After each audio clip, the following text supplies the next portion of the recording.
प्रधानमंत्री नरेंद्र मोदी संबोधन કરી રહ્યા છે સીધા इन सबके बावजूद पिछले 2 हफ्तों से जिस तरह से कुछ राज्यों में केसेस बढ़ रहे हैं उससे हमें अलर्ट रहने की जरूरत है। हमारे पास कुछ महीने पहले जो लहर आई उस लहर ने हमने उसमें से बहुत कुछ सीखा भी है। सभी देशवासी ओमिक्रॉन लहर से सफलतापूर्वक निपटे, बिना पैनिक किए देशवासियों ने मुकाबला भी किया। साथियों, 2 साल के भीतर देश ने हेल्थ इंफ्रास्ट्रक्चर से लेकर ऑक्सीजन सप्लाई तक कोरोना से जुड़े हर पक्ष में जो भी आवश्यक है वहां मजबूती देने का काम किया है। तीसरी लहर में किसी भी राज्य से स्थितियां अनियंत्रित होने की खबर नहीं आई। इसको हमारे कोविड वैक्सीनेशन अभियान से भी काफी मदद मिली। देश के हर राज्य में, हर जिले में, हर क्षेत्र में, चाहे वहां की भौगोलिक परिस्थितियां कैसी भी रही हो, वैक्सीन जन जन तक पहुंची है। प्रत्येक भारतीय के लिए ये गौरव की बात है कि आज भारत की 96% वयस्क आबादी को कोरोना वैक्सीन की पहली डोज लग चुकी है। 15 साल के ऊपर उम्र के करीब 85% नागरिकों को दूसरी डोज भी लग चुकी है।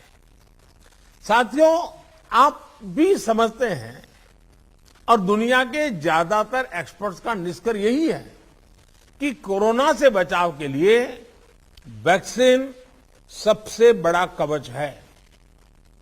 हमारे देश में लंबे समय बाद स्कूल्स खुले हैं, क्लासेस शुरू हुई है। ऐसे में कोरोना केसेस के बढ़ने से कहीं ना कहीं पेरेंट्स के लिए चिंता बढ़ रही है। कुछ स्कूल्स में बच्चों के संक्रमित होने के मामले में भी कुछ न कुछ खबरें आ रही है, लेकिन संतोष का विषय है कि ज्यादा से ज्यादा बच्चों को भी वैक्सीन का कवच मिल रहा है। मार्च में हमने 12 से 14 साल के बच्चों के लिए वैक्सीनेशन शुरू कर दिया था। अभी कल ही 6 से 12 साल के बच्चों के लिए भी कोवैक्सीन टीका की परमिशन मिल गई है। सभी एलिजिबल बच्चों का जल्द से जल्द टीकाकरण यह हमारी प्राथमिकता है। इसके लिए पहले की तरह स्कूलों में विशेष अभियान भी चलाने की जरूरत होगी। टीचर्स और माता पिता इसे लेकर जागरूक रहें, हमें ये भी सुनिश्चित करना होगा। वैक्सीन सुरक्षा कवच की मजबूती के लिए देश में सभी वयस्कों के लिए प्रिकॉशन डोज भी उपलब्ध हैं। टीचर्स, पेरेंट्स और बाकी एलिजिबल लोग भी प्रिकॉशन डोज ले सकते हैं। इस तरह भी हमें उन्हें जागरूक करते रहना होगा। साथियों, तीसरी लहर के दौरान हमने हर दिन 3 लाख से ज्यादा केसेस देखे हैं। हमारे सभी राज्यों ने इन केसेस को हैंडल भी किया और बाकी सामाजिक आर्थिक गतिविधियों को भी गति दी। यही बैलेंस आगे भी हमारी स्ट्रेटेजी का हिस्सा रहना चाहिए। हमारे साइंटिस्ट और एक्सपर्ट्स नेशनल और ग्लोबल सिचुएशन को लगातार मॉनिटर कर रहे हैं। उनके सुझावों पर हमें प्रिएम्प्टिव, प्रोएक्टिव और कलेक्टिव अप्रोच के साथ काम करना होगा। इन्फेक्शंस को शुरुआत में ही रोकना हमारी प्राथमिकता पहले भी थी और अब भी यही रहनी चाहिए। आप सबने भी जिस बात का उल्लेख किया टेस्ट, ट्रैक और ट्रीट की हमारी स्ट्रेटेजी को भी हमें उतने ही प्रभावी तौर पर लागू करना है। आज कोरोना की जो स्थिति है उसमें ये जरूरी है कि अस्पतालों में भर्ती मरीजों में जो हमारे गंभीर इन्फ्लुएंजा के केसेस हैं उनका 100% आरटी-पीसीआर टेस्ट हो।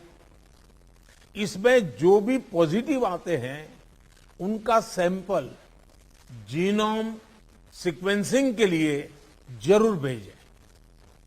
इससे हम वेरिएंट की समय समय पर पहचान कर पाएंगे। साथियों, हमें सार्वजनिक स्थानों पर कोविड एप्रोप्रिएट बिहेवियर को प्रमोट करना है। साथ ही पब्लिक में पैनिक न फैले, ये भी सुनिश्चित करना है। साथियों, आज की इस चर्चा में हेल्थ इंफ्रास्ट्रक्चर को अपग्रेड करने के लिए जो काम हो रहे हैं उनकी भी बात हुई। इंफ्रास्ट्रक्चर के अपग्रेड का काम तेजी से चलता रहे, ये सुनिश्चित किया जाना चाहिए। बेड्स, वेंटिलेटर्स और पीएसए ऑक्सीजन प्लांट जैसी सुविधाओं के मामले में हम काफी बेहतर स्थिति में हैं, लेकिन ये सारी सुविधाएं फंक्शनल रहे, हमें ये भी सुनिश्चित करना होगा और उसको मॉनिटर किया जाए, जिम्मेवारी तय की जाए, ताकि कभी जरूरत पड़े तो हमें संकट ना आए। साथ ही अगर कहीं कोई गैप है तो मैं आग्रह करूंगा कि टॉप लेवल पर उसको वेरीफाई किया जाए, उसको भरने का प्रयास हो।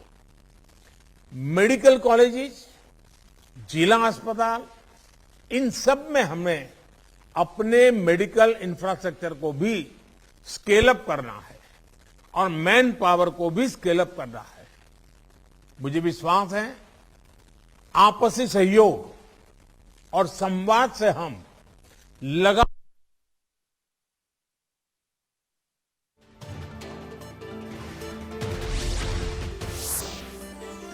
कोरोना के खिलाफ लड़ाई लड़ते भी रहेंगे और रास्ते भी निकालते रहेंगे। साथियों, कोऑपरेटिव फेडरलिज्म की जिस भावना को संविधान में व्यक्त किया गया है, उस पर चलते हुए भारत ने कोरोना के खिलाफ मजबूती से ये लंबी लड़ाई लड़ी है। वैश्विक परिस्थितियों की वजह से, बाहरी कारकों की वजह से देश की आंतरिक परिस्थितियों पर जो प्रभाव होता है, केंद्र और राज्यों ने मिलकर उसका मुकाबला किया भी है और आगे भी करना ही होगा। केंद्र और राज्यों के साझा प्रयासों से ही आज देश में बड़े स्तर पर हेल्थ इंफ्रास्ट्रक्चर में सुधार हो पाया है। लेकिन साथियों, आज इस चर्चा में मैं एक और पक्ष का जिक्र करना चाहता हूं।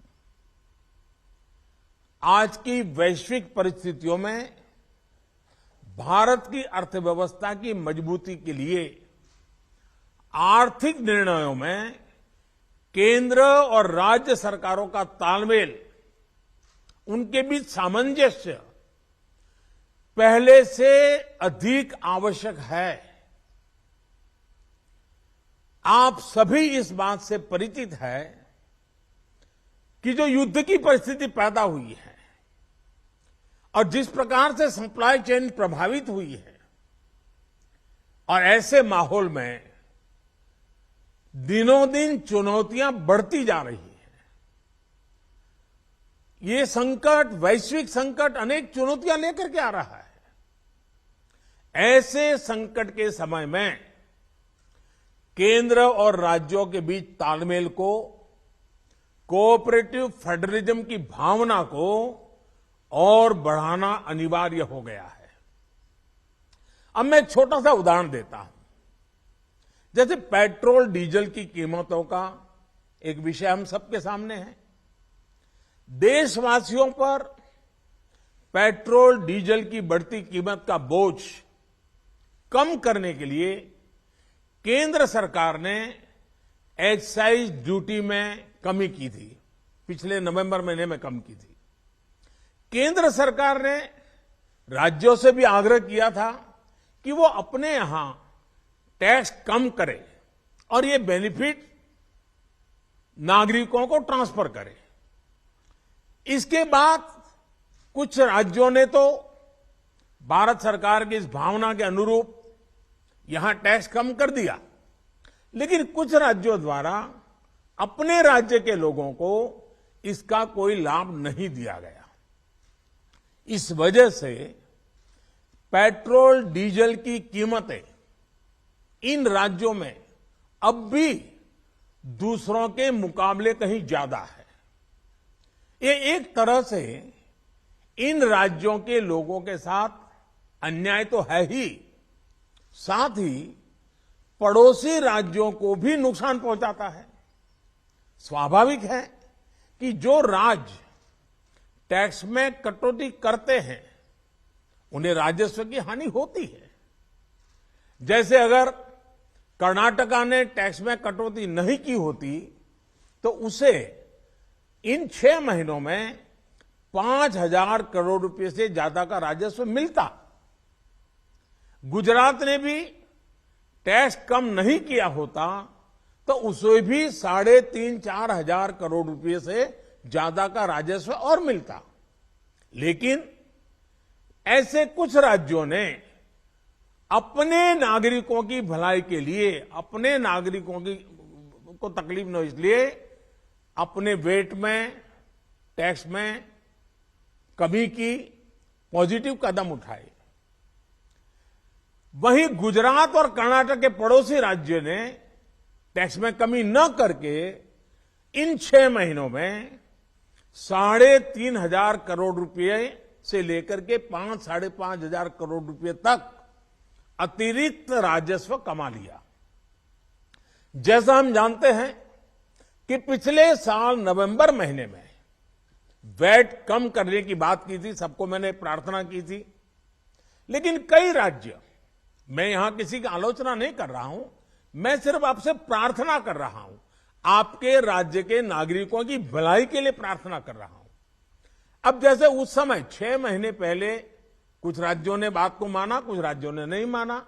अब कई राज्य जैसे महाराष्ट्र, पश्चिम बंगाल, तेलंगाना, आंध्र प्रदेश, तमिलनाडु, केरला, झारखंड, किसी न किसी कारण से उन्होंने इस बात को नहीं माना और उनके राज्य को, नागरिकों को बोझ कंटिन्यू रहा। मैं इस बात में नहीं जाऊंगा कि इस दौरान इन राज्यों ने कितना रेवेन्यू कमाया, लेकिन अब आपसे मेरी प्रार्थना है कि देश हित में आप पिछले नवंबर में जो करना था, 6 महीने डिले हो चुका है, अब भी आप अपने राज्य के नागरिकों को वैट कम करके इसका बेनिफिट पहुंचाइए। आप सब जानते हैं कि भारत सरकार के पास जो रेवेन्यू आता है उसका 42% तो राज्यों के ही पास चला जाता है। मेरा सभी राज्यों से आग्रह है कि वैश्विक संकट के इस समय में कोऑपरेटिव फेडरलिज्म की भावना पर चलते हुए एक टीम के रूप में हम सब मिलकर काम करें। अब मैं कई विषय हैं, बारीकी में नहीं जा रहा हूं, जैसे फर्टिलाइजर। आज हम तो फर्टिलाइजर पर दुनिया के देशों पर डिपेंडेंट है। कितना बड़ा संकट आया है, लगातार अनेक गुना सब्सिडी बढ़ रही है। हम किसानों पर बोझ ट्रांसफर नहीं करना चाहते। अब ऐसे संकट झेलने पड़ रहे हैं, तब मैं आप सबसे आग्रह करता हूं, प्रार्थना करता हूं कि आप अपने राज्य, अपने पड़ोसी राज्य, सभी देशवासियों के हित में उसकी सर्वोच्च प्राथमिकता दे। मैं एक और उदाहरण देता हूं। अब नवंबर में जो करना था नहीं किया, इसलिए पिछले 6 महीने में क्या हुआ है, आज चेन्नई में, तमिलनाडु में पेट्रोल करीब 111 रुपया के पास है। जयपुर में 118 से भी ज्यादा है। हैदराबाद में 119 से ज्यादा है, कोलकाता में 115 से ज्यादा है, मुंबई में 120 से ज्यादा है।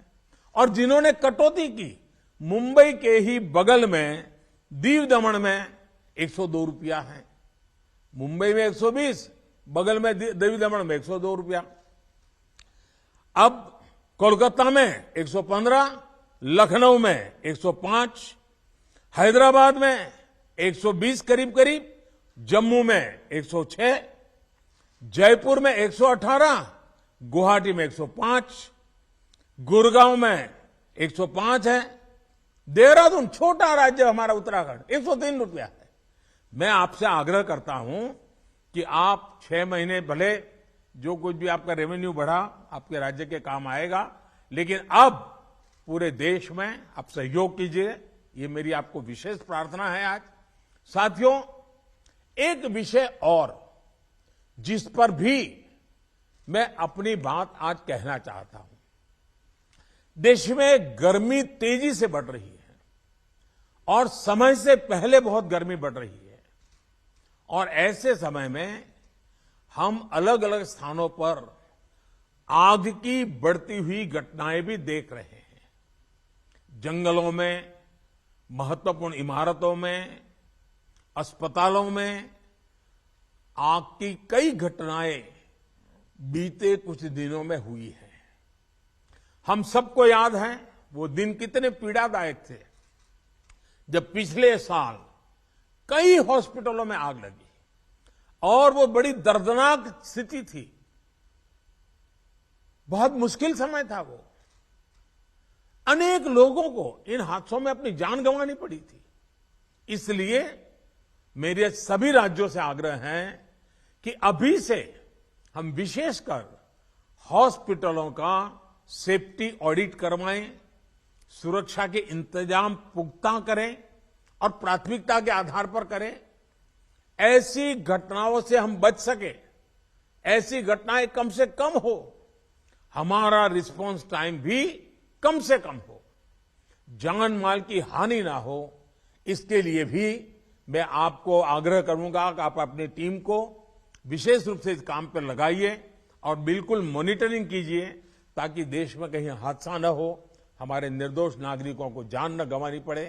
साथियों, आप सभी ने समय निकाला, इसके लिए मैं एक बार फिर आप सबका आभार व्यक्त करता हूं, और हमेशा मैं आपके लिए उपलब्ध रहता हूं। कोई भी जरूरी सुझाव आपके होंगे तो मुझे अच्छा लगेगा। मैं फिर एक बार आप सबका बहुत बहुत धन्यवाद करता हूं।